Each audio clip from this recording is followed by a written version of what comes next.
Oh, alright, welcome back to today's video, first year university recap. That's today's video, as you can tell by the title.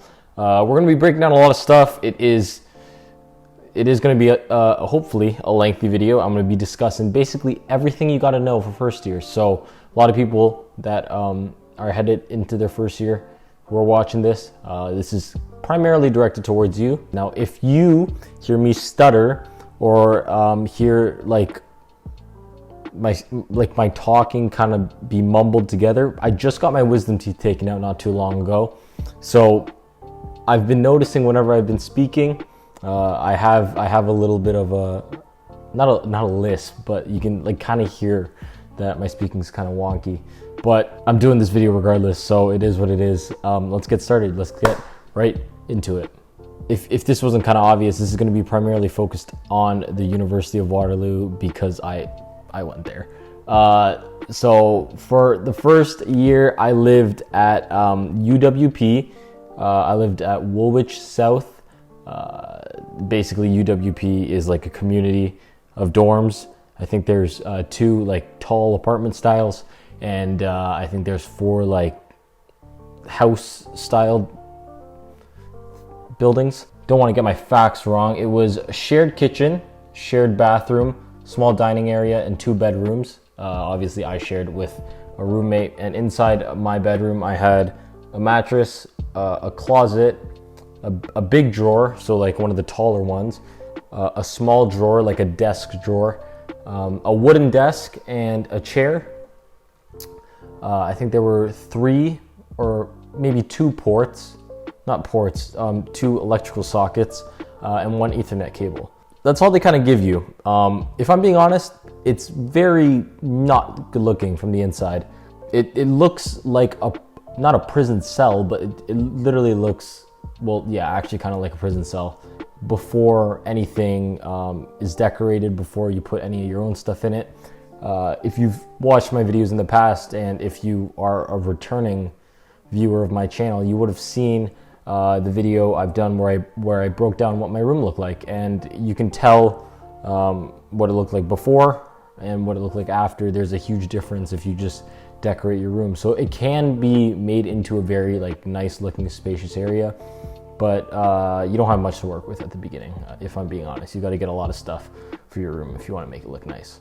Overall, the University of Waterloo has, I think, 7 res places that first years can stay at.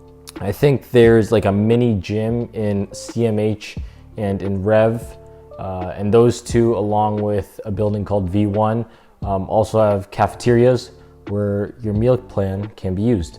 I have only been in an MKV dorm, in my dorm actually. I just did not really go into other people's dorms, but I could easily say that from what I've heard as well, if you want to choose a really nice place to go, it would probably be MKV. MKV is one of the places that has a private washroom. You're going to be living with 3 other people, but has a private washroom, shared kitchen with 4 people. It's one of the newer, the newer buildings. And yeah, the fact that there's a shared kitchen, common area, and it's a newer building, and it has your own bathroom, well, shared between 2 people, that's kind of one of the better dorms that you could stay at, because some places have all of them but one. So there are places where they don't have a shared kitchen, or they don't have a shared bathroom or washroom, so you're gonna have to go to a communal bathroom or washroom, which kind of sucks. So if you're looking for the best of the best, I would say MKV. UWP wasn't bad. It was just very old, dusty often. So that was kind of annoying to deal with for 8 months. So yeah, if you're gonna choose a dorm, I'd probably say MKV is your best bet. Like I said, there are 3 places where you can use your meal plans: V1, CMH, and Rev. And the meal plans, they're broken up into 3 categories. There is light, there is average, and there is hearty. So light is obviously for the students who are light eaters. They don't eat much. Well, no, that's not, I probably shouldn't word it like that. They're best for the students who go home on weekends and are light eaters. I think that's a better way of saying it. Average is for the students who eat most meals on campus with a couple meals eaten off campus. So that's what I actually got. I think I would eat at the cafes and the food court at PAC about I'd say 5 days a week. So like 15 meals out of a possible 21. The other 6 meals a week, I'd probably just either cook at home or I'd go out with a few friends to an actual restaurant and eat. So I'd say average is the best bet if you obviously have a kitchen. If you don't, you got the hearty option, which is best for students eating at campus 7 days a week. So yeah, that's just a lot of money that you got to burn through. You're basically given a set amount of like CAF dollars. I forget what it's called now that I'm thinking about it. You get a certain amount of money you got to spend by the first term and second term, depending on your meal plan. They offer a lot of actually really good food. They got poke bowls, they got omelet stations, got burrito bowls, they got burgers, they got poutines. There's literally everything you want. They also have like a hot meal station. So like breakfast, lunch, and dinner, they got their own hot meals where people are prepping different foods depending on the day. So Tuesday, it might be like meatloaf day. Wednesday, it might be like rice and steak, I don't know, or rice and chicken. Like Thursday, it might be lasagna. Like that's kind of how they did it. So yeah, the food, you know what? I'm gonna be honest, the food, I give it like a 4 out of 5. Or yeah, a 4 out of 5. I'd give it an A. It's not bad. Now with courses, the university offers 100 plus undergraduate majors and 190 postgraduate programs. I just want to get that right. I went for business and arts. I actually switched halfway through. The first semester, I was global business and digital arts. Is that global business and digital arts? Yeah, I was a global business digital arts student, and it actually focused primarily on arts, which I didn't really like. I kind of wanted to be more on business, so I switched to just a different business program. It's kind of leaving my head now that I'm thinking about it. Oh, Arbis. And that one's more primarily focused on business. I also decided to major in economics, so for the foreseeable future, I'm going to be doing a lot of economics courses. But there's so many courses. There's certain courses where you're going to have a tutorial attached to the course, and there's certain courses where you don't have a tutorial. And if you don't know what a tutorial is, because they didn't have this in high school, for me anyways, a tutorial is basically like an extension of the course you're doing, except with like a smaller group. So it's like if you have a class with 50 students and one prof, a tutorial might break it into a group of 8 people and a TA, just to like enhance your learning on the material. Some of them are mandatory, not all of them, but some of them you have to go for the participation mark, which ends up being a part of your final mark. I made the mistake of actually not attending one of the tutorials in my class, and I just lost, I think, like 10% of my final grade on it. And it was strictly, if I just went, I would have got the 10%, which is stupid, because I could have ended that class instead of in the high 80s, in the high 90s, and it's 10% that just went away because I was an idiot. It's different in university. If you didn't know this, chances are you only have like 2 classes of a certain course a week. For example, this upcoming term, I have Economics 211 only on Mondays and Wednesdays at 8:20 to 9:30 a.m. It's in the morning. I know there's nothing I can do. But yeah, it's only like two lectures, or maybe one long 3-hour lecture in a week. It's not like high school where there's like you have that class every day for an entire semester. So yeah, it is different in that sense. My main thing, use Reddit to find textbooks to find other course materials, to find like cheaper versions or free versions of it, like a PDF, because textbooks are expensive.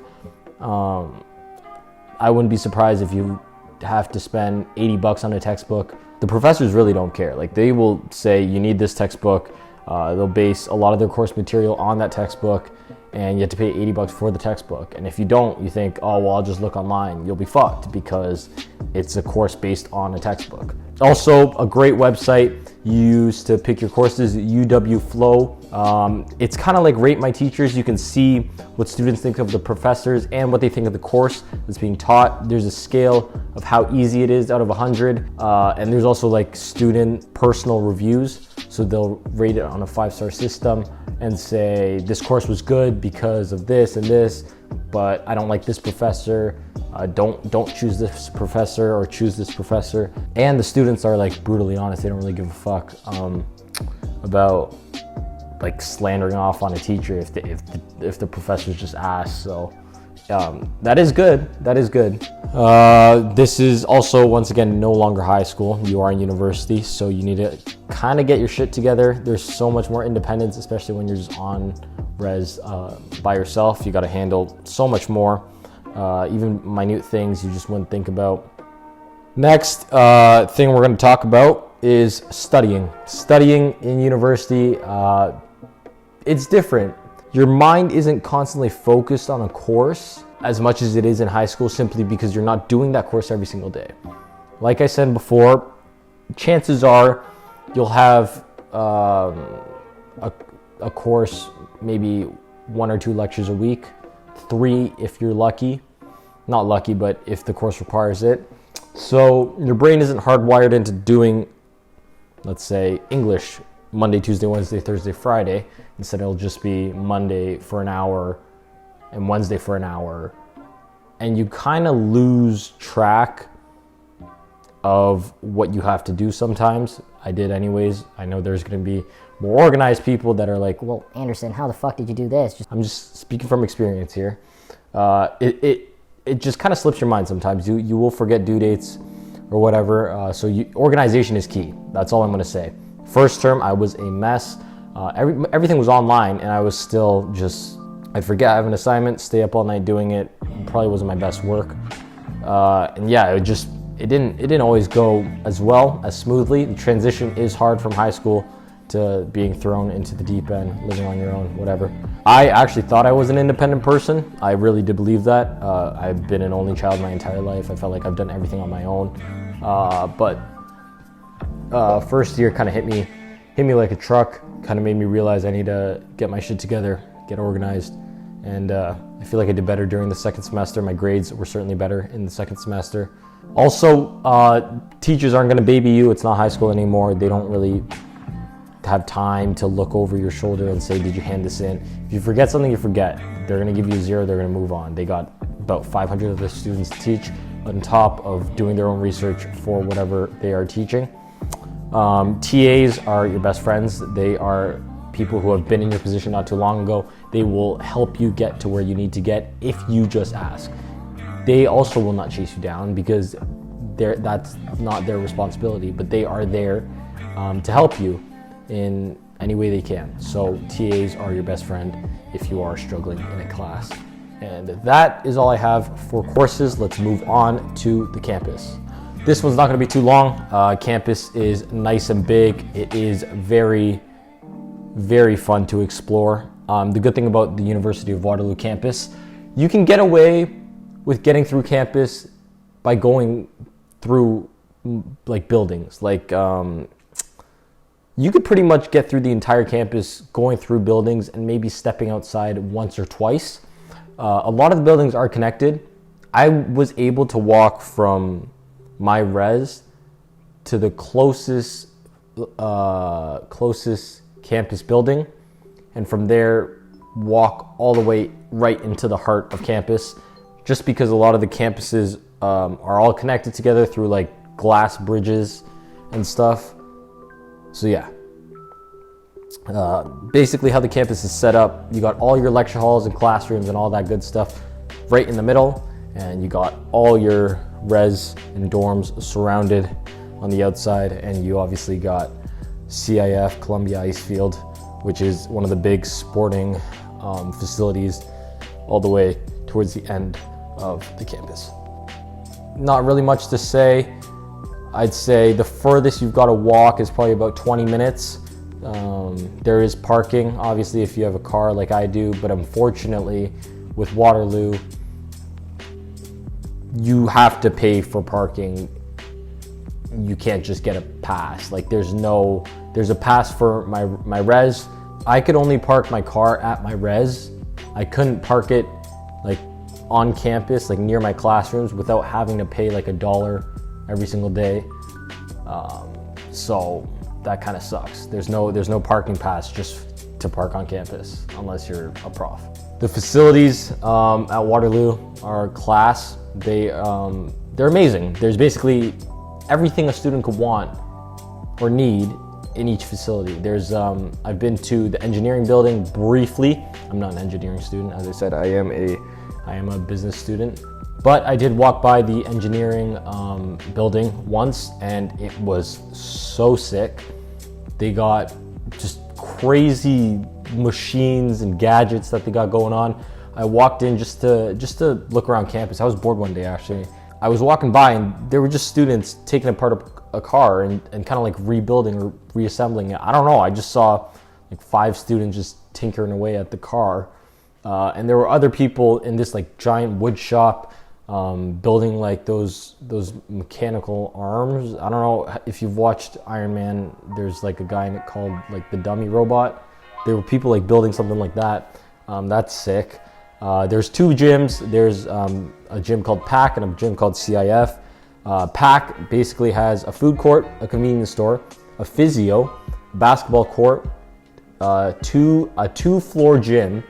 I don't know if I have footage of the gym. I probably do, and more. So that's what PAC is. That's located right in the middle of campus. And there's CIF, Columbia Ice Field.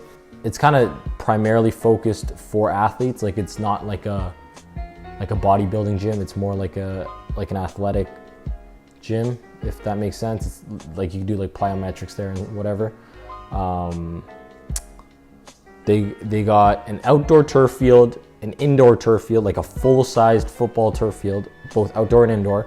They obviously got that gym. They got 2 basketball courts, 1 volleyball court, a karate studio, an ice rink where the men's hockey team plays, and probably more. I just forgot. There's also 2 libraries. One is like 7 stories high. It's just filled with books. Like it's just an apartment with all books. And there's a more modern library where there's a couple computers that you can use.